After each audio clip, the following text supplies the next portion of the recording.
जय हिंद दोस्तों, मैं अनिल कुमार फिर से अपने YouTube channel Anil arts classes Sitamarhi में आप लोगों का स्वागत करता हूं। दोस्तों, आज का जो मेरा टॉपिक है वह क्या है कि आज जो क्लास में टेस्ट हुई है उस टेस्ट से संबंधित जो प्रश्न है उसका आज हम लोग क्या करेंगे, विश्लेषण करेंगे।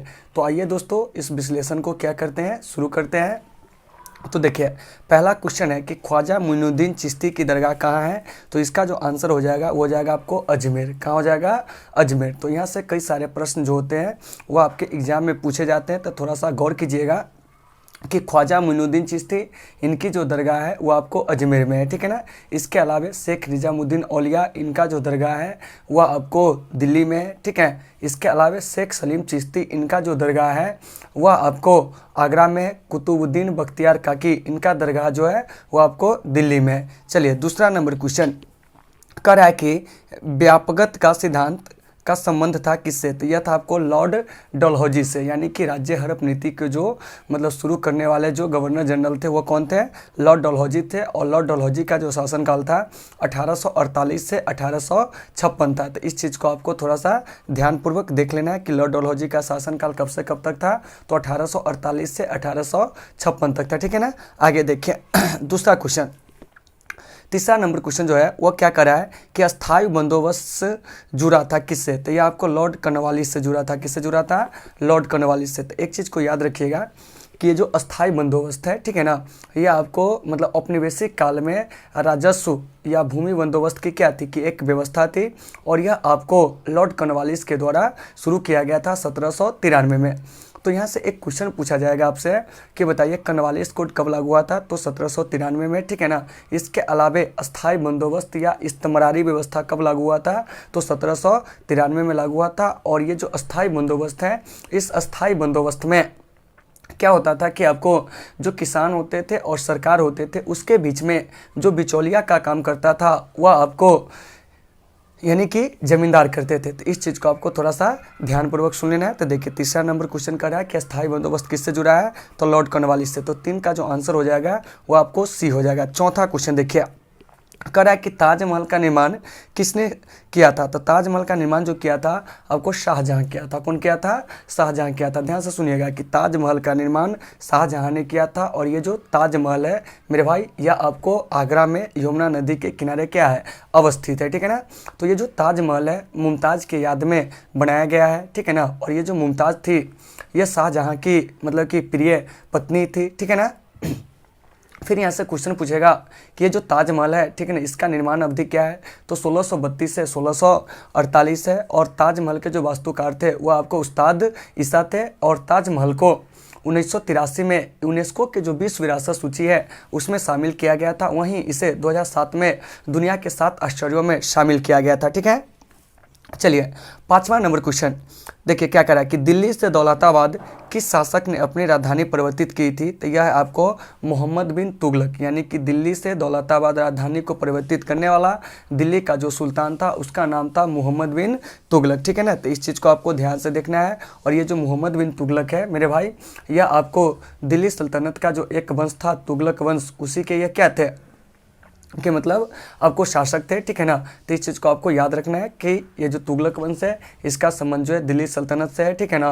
और इसी वंश का जो एक शासक था मोहम्मद बिन तुगलक, इसने दिल्ली से दौलताबाद अपनी राजधानी को क्या किया था, परिवर्तित किया था। आगे देखिए 6ठा नंबर क्वेश्चन, अर्थशास्त्र की रचना कब हुई थी। तो अर्थशास्त्र की जो रचना हुई थी 4वीं शताब्दी ईसा पूर्व में। और अर्थशास्त्र के जो लेखक है वो आपको चाणक्य है, या उन्हीं का नाम कौटिल्य है, या उन्हीं का नाम जो है विष्णुगुप्त है। क्या है? विष्णुगुप्त है। तो इन सारे चीज़ों को आपको ध्यानपूर्वक देख लेना है। आगे आइए, कह रहा है कि पतंजलि के महाभाष्य से हमें किसकी जानकारी मिलती है। तो देखिए, पतंजलि के महाभाष्य से हमें मौर्य काल, ठीक है ना, यानी कि ये 7वां नंबर क्वेश्चन था कि पतंजलि के महाभाष्य से हमें किसकी जानकारी मिलती है।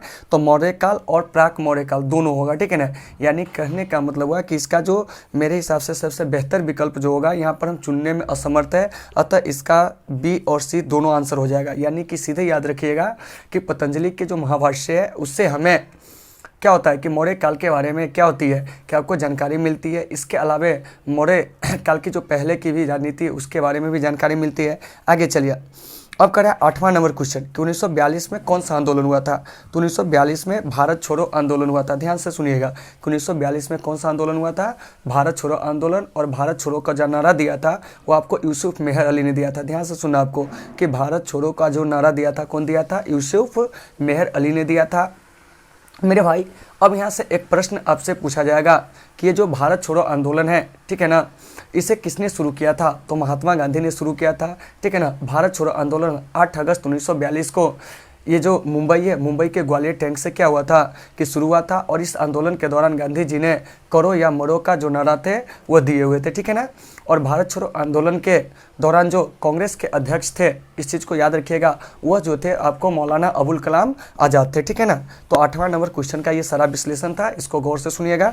चलिए 9वां नंबर क्वेश्चन करा कि भारतीय संविधान की प्रारूप समिति के अध्यक्ष कौन थे। तो ये आपको बी.आर. अम्बेडकर थे। कौन थे, बी.आर. अम्बेडकर थे। और बी.आर. अम्बेडकर जो है, ठीक है ना, इन्हीं की अध्यक्षता में 29 अगस्त 1947 को प्रारूप समिति का गठन हुआ था, या इसी को हम लोग इंग्लिश में बोलते हैं ड्राफ्टिंग कमेटी, या इसी को कहते हैं मसौदा समिति। क्या कहते हैं, मसौदा समिति, ठीक है ना। और डॉक्टर बाबा साहब भीमराव अंबेडकर को भारतीय संविधान का जनक कहा जाता है। क्या कहा जाता है, भारतीय संविधान का जनक कहा जाता है। चलिए तो 9वां नंबर क्वेश्चन का जो आंसर हो जाएगा वो आपको ए हो जाएगा। चलिए 10 में भारतीय संविधान के अनुसार संप्रभुता किसमें निहित है। देखिए क्वेश्चन क्या कर रहा है 10वां कि भारतीय संविधान के अनुसार संप्रभुता निहित है किसमें, तो वो आपको संविधान में, कहा है, संविधान में, ठीक है ना। तो एक चीज़ को आपको याद रखना है कि ये जो संविधान है, ठीक है ना, ये आपको क्या है कि हमारे यानी कि जो क्या कहते हैं कि जो कानून व्यवस्था है उसके ये क्या होते हैं, संरक्षक होते हैं। क्या होते हैं, संरक्षक होते हैं, ठीक है ना। इसके अलावा ये जो संविधान है इनका जो संरक्षक होते हैं वो आपको सर्वोच्च न्यायालय होते हैं। कौन होते हैं, सर्वोच्च न्यायालय होते हैं। और भारतीय संविधान दुनिया का सबसे बड़ा लिखित संविधान है। तो देखिए क्वेश्चन कर रहा है कि भारतीय संविधान के अनुसार संप्रभुता किसमें निहित है, तो संविधान में है निहित। संविधान जो है वो आपको क्या है कि लिखित दस्तावेजों का क्या होता है कि आपको एक मतलब संग्रह होता है जिसका पालन उस देश में डर रहे नागरिकों सरकार दोनों को करना पड़ता है। तो 10 का आंसर डी हो जाएगा। 11 में अब करा देखिए कि कांस्य सभ्यता का सबसे बड़ा नगर कौन था। तो मेरे भाई कांस्य सभ्यता का जो सबसे बड़ा नगर था वो आपको मोहनजोदड़ो था। कौन था, मोहनजोदड़ो। यानी कि सिंधु घाटी सभ्यता का जो सबसे बड़ा नगर था वो आपको मोहनजोदड़ो था। कौन था, मोहनजोदड़ो। मोहनजोदड़ो का अर्थ होता है मृतकों का टीला। मोहनजोदड़ो के आसपास के जो क्षेत्र था वह काफ़ी ज़्यादा उपजाऊ था। क्या था, काफ़ी ज़्यादा उपजाऊ था। इसीलिए मोहनजोदड़ो को सिंध का बाग भी कहा जाता है। और मोहनजोदड़ो की खोज 1922 में क्या हुआ था कि आपको दयाराम साहनी के द्वारा किया गया था। तो मेरे भाई इन सारे चीज़ों को आपको बढ़िया से ध्यानपूर्वक देख लेना है। चलिए आगे आइए। कह रहा है कि प्रसिद्ध ग्रंथ इंडिका की रचना किसने की थी। तो प्रसिद्ध ग्रंथ जो है इंडिका, इसकी रचना जो की थी वो आपको मेगास्थनीज की थी। कौन की थी, मेगास्थनीज, ठीक है ना। तो इस चीज़ को याद रखना है। मेगास्थनीज कहाँ के थे, तो वह आपको यूनान के थे। और यह सेल्यूकस निकेटर का राजदूत था और चंद्रगुप्त मौर्य के दरबार में 305 से लेकर 298 ईसा पूर्व तक रहा था। तो आप लोग वीडियो को बीच बीच में क्या करेंगे कि बाद में पॉज करके और इसको क्या करेंगे, लिखने का भी प्रयास करेंगे। आगे देखिए। कह रहा है कि प्रयाग प्रशस्ति की रचना कौन किया था। तो प्रयाग प्रशस्ति की जो रचना किया था हरिसेन किया था। और हरिसेन जो थे वो आपको समुद्रगुप्त का दरबारी कवि थे। क्या थे, दरबारी कवि थे, ठीक है ना। तो इस चीज़ को आपको याद रखना है कि प्रयाग प्रशस्ति जो स्तंभ लेख है इसकी रचना जो किया था हरिसेन ने किया था। हरिसेन कौन था, तो यह आपको ये जो क्या कहते हैं समुद्रगुप्त है, ठीक है ना, उनका दरबारी कवि था। समुद्रगुप्त को भारत का नेपोलियन कहा जाता है। क्या कहा जाता है, भारत का नेपोलियन कहा जाता है। तो मेरे भाई इन सारे चीज़ों को आपको ध्यानपूर्वक सुनना है। चलिए आगे देखिए। कह रहा है कि गुप्तों के काल में कौन चीनी यात्री भारत आया था। तो मेरे भाई गुप्तों के काल में जो भारत आने वाले चीनी यात्री थे वह आपको फाहियान थे। कौन थे, फाहियान थे। गौर से सुनिएगा कि गुप्तों के काल में भारत आने वाले जो चीनी यात्री थे वो आपको फाहियान थे। और ये जो फाहियान थे 399 से लेकर 414 ईस्वी तक चंद्रगुप्त विक्रमादित्य के दरबार में रहे हुए थे। तो इस चीज़ को आपको थोड़ा सा बढ़िया से मेरे भाई फोकस करना है, ठीक है ना, कि ये जो फाहियान है, ठीक है ना, वह किसके काल में भारत आया था। तो फाहियान जो है, ठीक है ना, वो आपको चंद्रगुप्त विक्रमादित्य के काल में मतलब भारत आया था और 399 से लेकर 414 ईस्वी तक भारत रहे हुए थे। आगे देखिए 15 नंबर क्वेश्चन, तो 14 का आंसर भी हो जाएगा, ठीक है ना। यानी कि गुप्तों के काल में कौन चीनी यात्री भारत आया था, तो आपको फाइयान हो जाएगा। देखिए 15, भारतीय इतिहास का कौन सा काल स्वर्ण काल के नाम से जाना जाता है, तो यह आपका जो आंसर हो जाएगा गुप्त काल। क्या हो जाएगा, गुप्त काल। यानी कि गुप्त काल को भारतीय इतिहास का स्वर्ण काल कहा जाता है, क्योंकि इस काल में कला, साहित्य, विज्ञान, प्रौद्योगिकी, इन सारे क्षेत्रों में क्या हुआ था कि खूब प्रगति हुआ था, ठीक है ना। आगे देखिए 16 नंबर क्वेश्चन, महाभारत की रचना किस भाषा में हुई थी, तो महाभारत की रचना जो है वो आपको संस्कृत भाषा में हुई थी। किस भाषा में हुई थी, संस्कृत भाषा में। तो मेरे भाई इन सारे चीज़ों को आपको देख लेना है कि महाभारत की रचना किस भाषा में हुई थी, तो महाभारत की रचना जो है वो आपको संस्कृत भाषा में हुई थी। किस भाषा में हुई थी, संस्कृत भाषा में। आगे देखिए, और ये जो महाभारत है दुनिया का सबसे बड़ा महाकाव्य, इस चीज़ को आपको याद रखना है कि महाभारत क्या है, दुनिया का सबसे बड़ा क्या है, महाकाव्य है, ठीक है ना। और महाभारत का जो मूल नाम था वो आपको जय संहिता था, जब इसमें 8800 श्लोक था, लेकिन जब इसमें श्लोकों की संख्या बढ़कर आपको 24,000 हुआ तब इसका नाम भारत पड़ा, और जब कालांतर में श्लोकों की संख्या बढ़कर 1 लाख से अधिक हुआ तब इसका नाम क्या पड़ा, महाभारत पड़ा, ठीक है ना।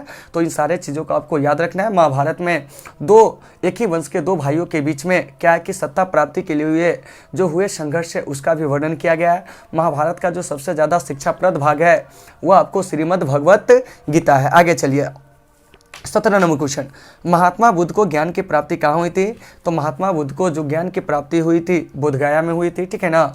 और ये जो महात्मा बुद्ध है इनके द्वारा जो प्रथम उपदेश दिया गया था वो आपको सारनाथ में दिया गया था। तो कभी कभी क्वेश्चन पूछेगा कि बौद्ध धर्म में, ठीक है ना, कि आपको महात्मा बुद्ध के द्वारा या गौतम बुद्ध के द्वारा दिया गया प्रथम उपदेश क्या कहलाता है, तो वह आपको क्या कहलाता है, तो ध्यान से सुनिएगा, वह जो है आपको धर्मचक्र प्रवर्तन कहलाता है, ठीक है ना। महात्मा बुद्ध जो कि बौद्ध धर्म के संस्थापक थे और इनका जन्म 563 ईसा पूर्व में कपिलवस्तु के निकट लुम्बिनी में हुआ था, यानी कि लुम्बिनी के निकट एक गांव था और आम्रकुंज वहां पर हुआ था मूल रूप से, ठीक है ना।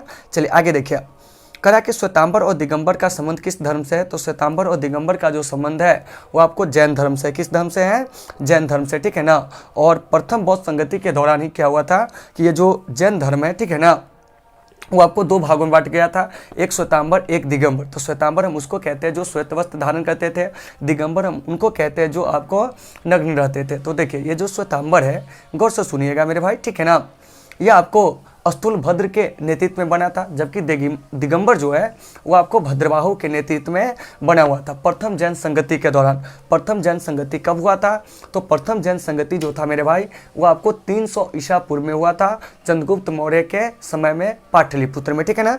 चलिए 19 नंबर क्वेश्चन, अशोक किस वंश का शासक था, तो अशोक जो था वो आपको मौर्य वंश का शासक था। और यहाँ से क्वेश्चन पूछ देगा कि मौर्य वंश के संस्थापक कौन थे, तो वह थे आपको चंद्रगुप्त मौर्य। मौर्य वंश के अंतिम शासक कौन थे, बृहद्रथ थे। मौर्य वंश का शासनकाल क्या है, तो आपको 322 से 185 ईसा पूर्व। तो इस सारे चीज़ों को आपको ध्यानपूर्वक सुनना है, ठीक है ना। आगे देखिए, अब करा कि अकबरनामा की रचना किसने किया था, तो देखिए अकबरनामा की जो रचना किया था वह आपको अबुल फजल ने किया था। कौन किया था, अबुल फजल ने। और ये जो अकबरनामा है मेरे भाई वह आपको 3 भागों में विभक्त है। याद रखिएगा कि अकबरनामा कितने भागों में विभक्त है, 3 भागों में, जबकि आपको आईन अकबरी जो है वो आपको 5 भागों में विभक्त है। कभी कभी एग्जाम में क्वेश्चन आ जाता है कि अकबरनामा का अंग्रेजी अनुवाद कौन किया था, तो अकबरनामा का जो अंग्रेजी अनुवाद किया था वो आपको हेनरी बेवरिज किए थे, जबकि आपको ये जो आईन अकबरी है इसका जो अंग्रेजी अनुवाद किए थे वो आपको जैरेट किए थे और ब्लाचमैन ने मिलकर किए थे। तो इन सारे चीज़ों को आपको ध्यानपूर्वक सुनना है। अकबरनामा में क्या है कि अकबर के जो मतलब पूर्वज है, ठीक है ना, उसके बारे में भी जानकारी मिलती है। मतलब कि आदम से लेके अकबर के जो भी इतिहास है सारे के बारे में जो जानकारी मिलती है अकबरनामा में, ठीक है ना। तो इन सारे चीज़ों को आपको बढ़िया से वीडियो पॉज करके देख लेना है। आगे देखिए 21 नंबर क्वेश्चन कि पानीपत का प्रथम युद्ध कब हुआ था, मेरे भाई पानीपत का जो प्रथम युद्ध हुआ था 1526 में बाबर और इब्राहिम लोदी के बीच में, जिसमें बाबर विजयी रहा। पानीपत का द्वितीय युद्ध 1556 में हुआ था अकबर और हेमू के बीच में, जिसमें अकबर जो था वो आपको विजयी रहा। पानीपत का तृतीय युद्ध 1761 ईस्वी में हुआ था मराठों और अफगानों के बीच में, जिसमें अफगान जो था वह विजयी रहा था। तो इन सारे चीज़ों को आपको ध्यानपूर्वक सुना है कि पानीपत का पहला युद्ध 1526, दूसरा युद्ध जो हुआ था वह आपको 1556, तीसरा जो हुआ था 1761 में। चलिए आगे चलिए 22 नंबर क्वेश्चन करा कि भारत का अंतिम मुगल शासक कौन था। तो भारत का जो अंतिम मुगल शासक था वो आपको बहादुर शाह जफर था। तो यहाँ से एक प्रश्न आएगा कि ये जो मुगल वंश है, इस मुगल वंश के संस्थापक कौन थे। तो मुगल वंश के जो संस्थापक थे वह आपको कौन थे, बाबर। जबकि मुगल वंश के अंतिम शासक जो थे वो आपको बहादुर शाह जफर थे। कौन थे, बहादुर शाह जफर। तो इन सारे चीज़ को आपको ध्यान से सुनना है, ठीक है ना। अब चलिए मेरे भाई, अब हम आगे बढ़ते हैं, ठीक है ना। अब देखिए करा कि इब्न बतूता किस देश का यात्री था। इब्न बतूता मोरक्को का यात्री था। और ये इब्न बतूता जो थे वो आपको मोहम्मद बिन तुगलक के काल में 1333 ईस्वी में भारत आया था। और इब्न बतूता 1333 से लेकर 1342 ईस्वी तक भारत में रहा था। तो इन सारे चीज़ को आपको ध्यानपूर्वक सुनना है कि इब्न बतूता कहाँ का यात्री था। तो मेरे भाई इब्न बतूता जो था वह आपको मोरक्को, अगर मोरक्को ऑप्शन में ना रहे तो अफ्रीका का यात्री था। और यह मोहम्मद बिन तुगलक के काल में क्या हुआ था कि भारत जो था वो आपको आया हुआ था। तो इन सारे चीज़ों को आपको बढ़िया से क्या करना है, देख लेना है। आगे आइए, अब करा है कि विजयनगर का महानतम शासक जो था वह कौन था। तो विजयनगर का जो महानतम शासक था मेरे भाई, ध्यान से सुनिएगा, वह जो था वह आपको कृष्णदेवराय थे। कौन थे, कृष्णदेवराय। ध्यानपूर्वक सुनना है कि विजयनगर के जो महानतम शासक थे वो आपको कृष्णदेवराय थे, ठीक है ना। ये सारे चीज़ों को बढ़िया से सुन लेना है, ठीक है ना। और कृष्णदेवराय जो थे, ठीक है ना, ये जो थे तुलु वंश से संबंध रखते थे। तो आपका 24 का जो आंसर हो जाएगा वो आपको बी हो जाएगा। 25 में गोपुरम का संबंध किससे है। तो गोपुरम का जो संबंध है वो आपको मंदिर से है। और ये जो गोपुरम है इसका निर्माण ज़्यादातर आपको दक्षिण भारत के मंदिर में मिलते हैं। क्या मिलते हैं, दक्षिण भारत के मंदिर में मिलते हैं। तो मेरे भाई इन सारे चीज़ों को आपको बढ़िया से देख लेना है। आगे आइए, करा है कि वीरशैव अथवा लिंगायत आंदोलन के जो जनक थे कौन थे। तो ये आपको बसवण्णा थे, ठीक है, यानी कि बसवण्णा थे। और उनके भतीजा चन्नावासव थे। तो ये जो वीरशैव है या लिंगायत आंदोलन है यह क्या है। तो यह सबसे पहले जान लीजिए कि कर्नाटक में इस आंदोलन का जो उदय हुआ था 12वीं या 13वीं सदी में हुआ था, ठीक है ना। तो इस चीज़ को आपको देख लेना है। और लिंगायत संप्रदाय का जो संबंध है वो आपको कर्नाटक से ही है। कहाँ से है, कर्नाटक से ही। तो इस चीज़ को आपको देख लेना है, ठीक है।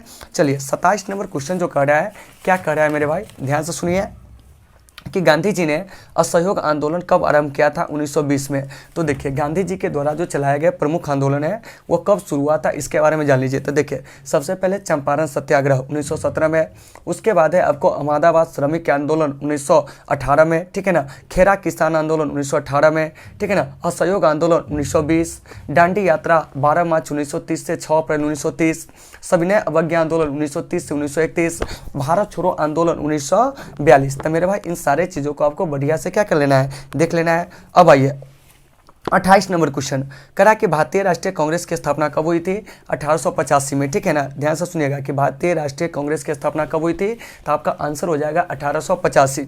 तो कांग्रेस से कौन कौन से क्वेश्चन आपके एग्जाम में आते हैं जरा सा गौर कीजिएगा। तो कांग्रेस से आने वाले जो महत्वपूर्ण क्वेश्चन हैं, ठीक है ना, उसमें जो है मेरे भाई वो आपको सबसे पहले कि कांग्रेस के संस्थापक एवं कांग्रेस के प्रथम अध्यक्ष व्योमेश चंद्र बनर्जी थे। कांग्रेस की स्थापना मुंबई में हुई थी, मुंबई के गोकुलदास तेजपाल संस्कृत महाविद्यालय के प्रांगण में। फिर क्वेश्चन आ जाएगा कि कांग्रेस के प्रथम महिला अध्यक्ष कौन थी। कांग्रेस के प्रथम महिला अध्यक्ष श्रीमती एनी बेसेंट थी। फिर आ जाएगा आपका कि कांग्रेस के प्रथम अंग्रेज अध्यक्ष कौन थे, जॉर्ज यूले। कांग्रेस के प्रथम भारतीय महिला अध्यक्ष कौन थी।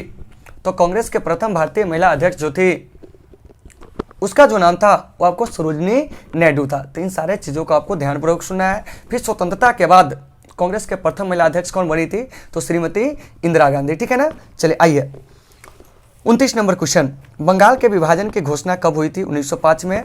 और बंगाल विभाजन के लिए जो उत्तरदायी गवर्नर था उसका नाम था आपको क्या जानते हैं, लॉर्ड कर्जन। क्या था, लॉर्ड कर्जन। तो इसी लॉर्ड कर्जन के शासनकाल में 1905 में बंगाल का क्या हुआ था, क्या आपका विभाजन हुआ था। क्या हुआ था, विभाजन हुआ था। तो इस चीज़ को आपको देख लेना है, ठीक है ना। और बंगाल विभाजन को जो रद्द किया गया था 1911 में रद्द किया गया था। तो मेरे भाई यहाँ से आप क्या सीखें कि बंगाल विभाजन कब हुआ था, 1905 में। बंगाल विभाजन को रद्द कब किया गया, तो आपको 1911 में। बंगाल विभाजन के लिए जो मतलब दोषी गवर्नर जो था, ठीक है ना, वह कौन था, तो वह था आपको लॉर्ड कर्जन। कौन था, लॉर्ड कर्जन था, ठीक है ना। तो इन सारे चीज़ों को आपको ध्यानपूर्वक सुनना है। चलिए 30 number question, Indian national army का गठन कौन किया था, सुभाष चंद्र बोस, ठीक है ना। और सुभाष चंद्र बोस से कई सारे क्वेश्चन पूछेंगे कि आज़ाद हिंद फौज का गठन कौन किया था, सुभाष चंद्र बोस, ठीक है ना। फिर यहाँ से एक क्वेश्चन और आ जाएगा कि ये जो सुभाष चंद्र बोस है इनका जन्म कब हुआ था, तो 23 जनवरी 1897 को कटक में इनका क्या हुआ था, जन्म हुआ था। और 1945 में एक हवाई दुर्घटना में इनकी मृत्यु हो गई थी।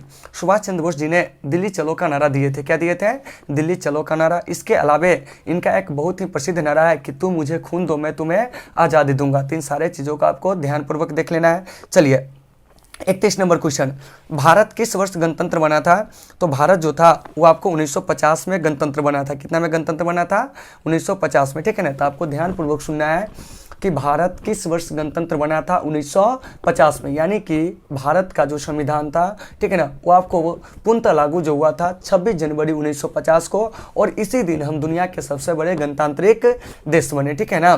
तो इस चीज़ को याद रखना है आपको कि भारत का संविधान कब लागू हुआ था, 26 जनवरी 1950 को, और इसी दिन हम क्या हुए थे कि आपको एक गणतांत्रिक देश बने थे। क्या बने थे, एक गणतांत्रिक देश बने थे। तो मेरे भाई इन सारे चीज़ों को आपको क्या करना है कि बढ़िया से देख लेना है। चलिए आगे आइए। अब जो अगला क्वेश्चन है वो क्या है, देखिए कि त्रिपिटक साहित्य का संबंध जो है किससे है, तो ये आपको बौद्ध धर्म से है। और त्रिपिटक का मतलब हो जाता है ज्ञान की 3 टोकरियाँ, ठीक है ना। यानी कि बौद्ध धर्म में ज्ञान की 3 टोकरियाँ थी जिसे त्रिपिटक कहा गया। एक आपको सूत पिटक, विनय पिटक, और एक जो था वो आपको अभिधम पिटक था। क्या था, अभिधम पिटक था। तो मेरे भाई इन सारे चीज़ों को आपको ध्यानपूर्वक सुनना है। चलिए आगे चलते हैं। 33 नंबर क्वेश्चन देखिए क्या करा है कि कनिष्क का राज्यारोहण कब हुआ था, तो कनिष्क का राज्यारोहण 78 ईस्वी में हुआ था। कितना में हुआ था, 78 ईस्वी में। और कनिष्क जो थे, ध्यान सुनिएगा, यह कुषाण वंश का सबसे महान शासक था, ठीक है ना।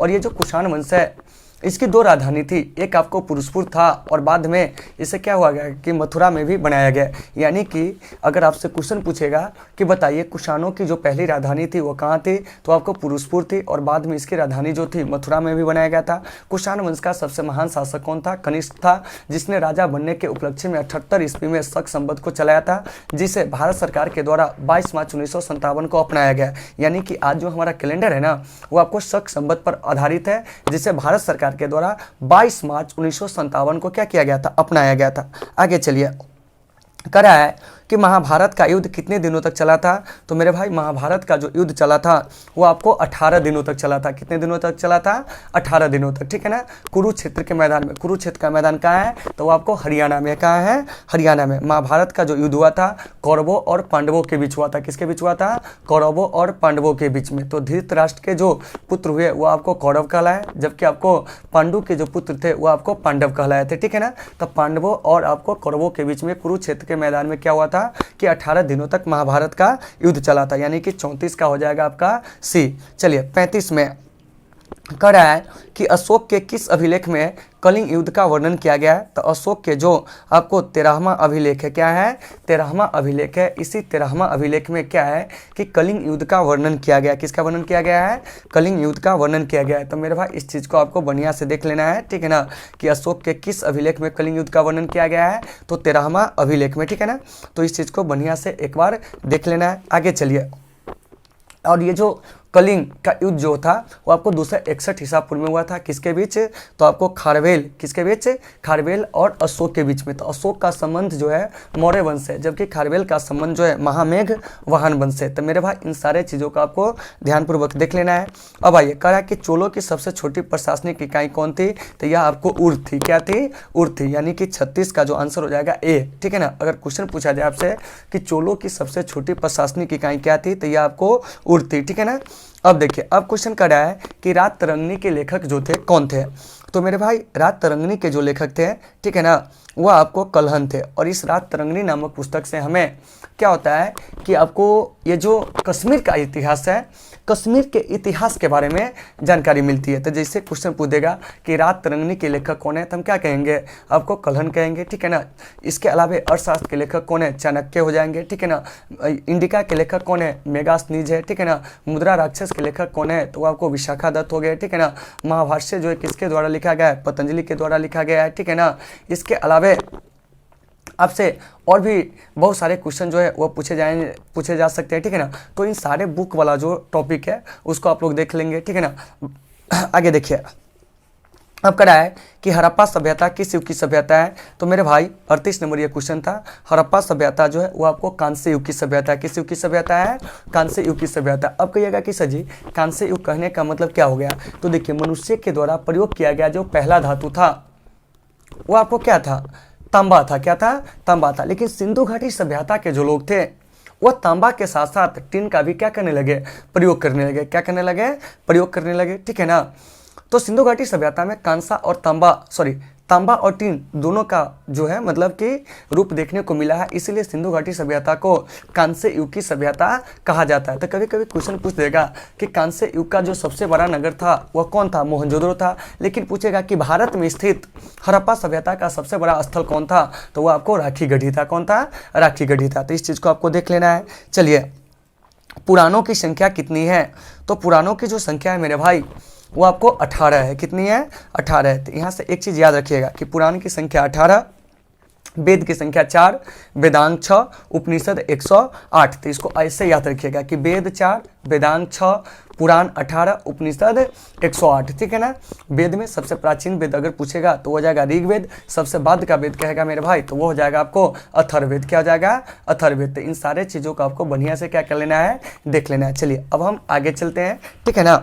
यानी कि 40 नंबर क्वेश्चन देखिए क्या कर रहा है कि ईस्ट इंडिया कंपनी की स्थापना कब हुई थी, तो मेरे भाई ईस्ट इंडिया कंपनी की जो स्थापना हुई थथी वो आपको 1600 ईस्वी में हुई थी। यानी कि 40 का ए हो जाएगा। तो देखिए ईस्ट इंडिया कंपनी 1600 ईस्वी में है। ठीक है ना। पुर्तगाली ईस्ट इंडिया कंपनी 1498 में, डच ईस्ट इंडिया कंपनी 1602 में, डेनिश ईस्ट इंडिया कंपनी 1616 में, फ्रांसीसी ईस्ट इंडिया कंपनी 1664 में। ठीक है ना। इसके बाद आपको स्वीडिश ईस्ट इंडिया कंपनी जो है 1731 में इसकी क्या हुई थी? स्थापना हुई थी। तो मेरे भाई इन सारे चीज़ों को आपको बढ़िया से क्या कर लेना है? देख लेना है। चलिए अब हम आगे बढ़ते हैं।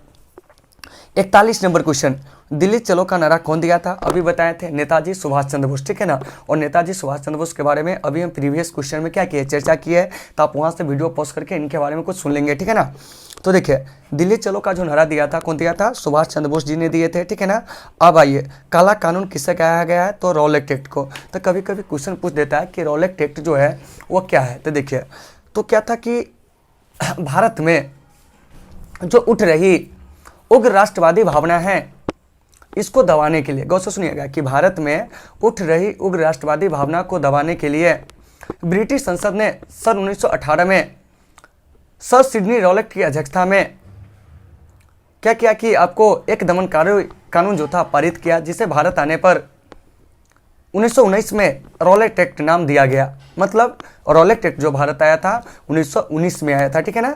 और इस रॉलेट एक्ट के तहत किसी भी व्यक्ति को मात्र संदेह के आधार पर ही गिरफ्तार किया जा सकता था। इसीलिए इसे बिना वकील, बिना दलील और बिना अपील का कानून कहा गया। क्या कहा गया? बिना वकील, बिना दलील और बिना अपील का कानून कहा गया। तो इस चीज़ को आपको याद रखना है कि किसे बिना अपील, बिना दलील और बिना वकील का कानून कहा गया, तो हम क्या कहेंगे? रॉलेट एक्ट को। रॉलेट एक्ट को काला कानून भी कहा गया। ठीक है ना। तो इसी रॉलेट एक्ट के तहत क्या हुआ था कि पंजाब के दो सुप्रसिद्ध नेता जो थे डॉक्टर सतपाल और सफेदुन किचलू, उनको गिरफ्तार कर लिया गया था। और इसी गिरफ्तारी को से लोग जो थे वहाँ के पंजाब के वो आपको नाराज थे। अपने स्थानीय नेता को छुड़ाने के लिए 13 अप्रैल 1919 को जलियांवाला बाग में बैसाखी के दिन एक शांति सभा का आयोजन कर रहा था। और इसी क्रम में क्या हुआ था कि इस बात की भनक जो थी पंजाब के जो तत्कालीन पुलिस प्रमुख थे जनरल ओडायर, उनको चला।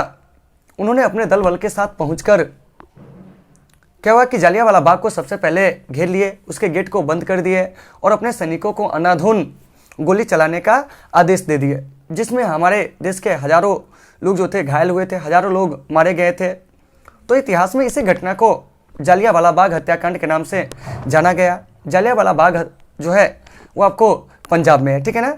पंजाब के अमृतसर में। फिर प्रश्न पूछेगा कि जलियांवाला बाग की जांच करने के लिए कौन सा आयोग बना था, तो आपको हंटर आयोग बना था। तो देखिए 42 का आंसर ये हो जाएगा कि काला कानून किससे कहा गया, तो रॉलेट एक्ट को। आगे चलिए, कह रहा है कि मौर्यकालीन टकसाल के प्रधान कौन था, तो मौर्यकालीन टकसाल का जो प्रधान था वो आपको लक्षणाध्यक्ष था, ठीक है ना। और टकसाल बच्चों हम उस जगह को कहते हैं जहाँ पर सिक्कों की ढलाई होती है। ध्यान से सुनिएगा कि टकसाल हम उस जगह को कहते हैं जहाँ पर सिक्कों की क्या होती है, कि आपको ढलाई होती है। क्या होती है? ढलाई होती है, ठीक है ना। तो इस चीज़ को आपको देख लेना है। और मौर्य काल में कई प्रकार के सिक्के चलते थे, जैसे कि आपको करसारपन हो गया, काकिनी हो गया, क्या हो गया?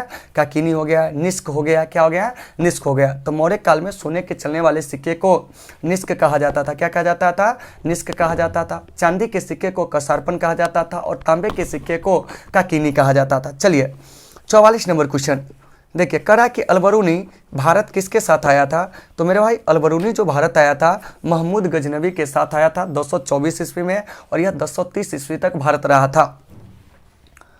अलबरूनी के जो यात्रा वृत्तांत है, ध्यान से सुनिएगा कि अलबरूनी के जो यात्रा वृत्तांत है उसका जो नाम है वो आपको किताब उल हिंद है। क्या है? किताब उल हिंद है। याद रखिएगा कि अलबरूनी के यात्रा वृत्तांत का नाम क्या है? तो किताब उल हिंद है। तो कभी कभी प्रश्न पूछेगा कि किताब उल हिंद किसके द्वारा लिखा गया है, तो हम क्या कहेंगे? अलबरूनी के द्वारा। किसके द्वारा? अलबरूनी के द्वारा, ठीक है ना।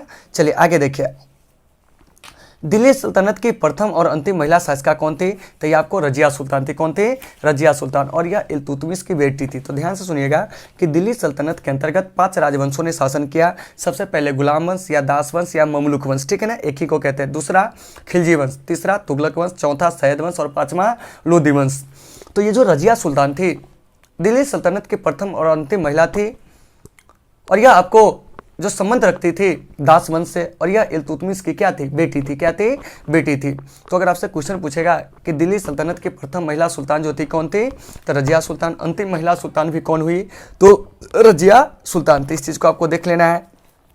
चलिए 46 नंबर क्वेश्चन, निम्नलिखित में से कौन अकबर का समकालीन था? तो ये आपको बदायूं था। तो देखिए, तो अकबर से बहुत सारे क्वेश्चन आपके एग्जाम में पूछे जाते हैं, जरा सा गौर कीजिएगा, ठीक है ना। तो अकबर सबसे पहले, इसका जो शासनकाल है 1556 से 1605 है, और अकबर जो है आपको एक महान मुगल बादशाह थे, ठीक है ना, ऐसा कहा जाता है। अकबर के जीवन से जुड़े हुए जो विभिन्न बातें हैं हम उसके बारे में चर्चा करते हैं। सबसे पहले कि अकबर का जन्म 1542 में, ध्यान से सुनिएगा। अकबर राजा बना 1556 में। 1556 से 1560 तक बैरम खां अकबर के संरक्षक थे। 1562 में अकबर अपने को हरम दल से मुक्त किया, दास प्रथा का अंत किया। 1563 में अकबर तीर्थ यात्रा कर को समाप्त किया। 1564 में अकबर ने जजिया कर को समाप्त किया। 1571 में फतेहपुर सीकरी का निर्माण करवाया। 1572 में गुजरात को जीता, और इस जीत के उपलक्ष्य में इसने बुलंद दरवाजा का आगरा में निर्माण कराया। 1575 में अकबर धार्मिक बातों पर वाद विवाद करने के लिए इबादत खाना की स्थापना किया। 1578 में इबादत खाना में सभी धर्म के लोगों को प्रवेश की अनुमति दिया। 1579 में मजहर की घोषणा किया। 1581 में दीन इलाही धर्म को शुरू किया। 1585 में फतेहपुर सीकरी से राजधानी को परिवर्तित करके लाहौर ले आया। और 1605 ईस्वी में अकबर की क्या हो गई थी? मृत्यु हो गई थी। तो इन सारे चीज़ों को आपको थोड़ा सा क्या करना है कि बढ़िया से ध्यानपूर्वक सुनना है और बढ़िया से इसको लिख भी लेना है, ठीक है ना। चलिए आगे देखिए, कह रहा है कि दीन इलाही संबंधित है किससे? तो अभी बताया आपको अकबर से। किससे? अकबर से। अभी ने बताया कि दीन इलाही किससे संबंधित है? अकबर से। और अकबर के द्वारा 1581 में दीन इलाही धर्म को शुरू किया गया था। 48 नंबर क्वेश्चन देखिए क्या कर रहा है कि कुतुब मीनार का निर्माण किसने शुरू किया था? तो ये आपको कुतुबुद्दीन ऐबक किया था। कौन किया था? कुतुबुद्दीन ऐबक, ठीक है ना। ध्यान से सुनिएगा कि कुतुब मीनार का निर्माण किसने शुरू किया था? कुतुबुद्दीन ऐबक ने। कब किया था? तो यह आपको 1500, यानी कि कुतुब मीनार जो है, सॉरी, इसका जो निर्माण हुआ था, ठीक है ना, इसकी जो नींव पड़ी थी वो आपको कुतुबुद्दीन ऐबक के समय में पूरा था, ठीक है ना, यानी कि 1206 के बाद की बातें हैं, ठीक है ना। कुतुब मीनार जो है वो आपको दिल्ली में है। तो थोड़ा सा ध्यान दीजिएगा कि कुतुब मीनार का निर्माण कार्य जो शुरू करवाया था, ठीक है ना, वह आपको कौन शुरू करवाया था? तो कुतुबुद्दीन ऐबक। लेकिन इसका निर्माण कार्य जो पूर्ण रूप से करवाया था वो आपको इल्तुतमिश कराया था। लेकिन इसका जो मरम्मत करवाया था बाद में चलकर वो आपको फिरोज शाह तुगलक करवाया था। तो कुतुब मीनार से 3 लोगों का नाम जुड़ा है, कुतुबुद्दीन ऐबक, इल्तुतमिश और फिरोज शाह तुगलक। और कुतुब मीनार जो है कुतुबुद्दीन बख्तियार काकी की स्मृति में क्या है कि इसे बनाया गया है। आगे देखिए 49 नंबर क्वेश्चन कि लोदी वंश का अंतिम शासक कौन था। तो लोदी वंश का जो अंतिम शासक था इब्राहिम लोदी, और इस इब्राहिम लोदी को पानीपत के प्रथम युद्ध में बाबर ने पराजित कर दिया और दिल्ली पर आपको मुगल वंश की जो नींव थी वो आपको डाली थी, यानी कि भारत में मुगल वंश की जो स्थापना हुई थी इसी युद्ध के बाद हुआ था, पानीपत के प्रथम युद्ध के बाद, ठीक है ना।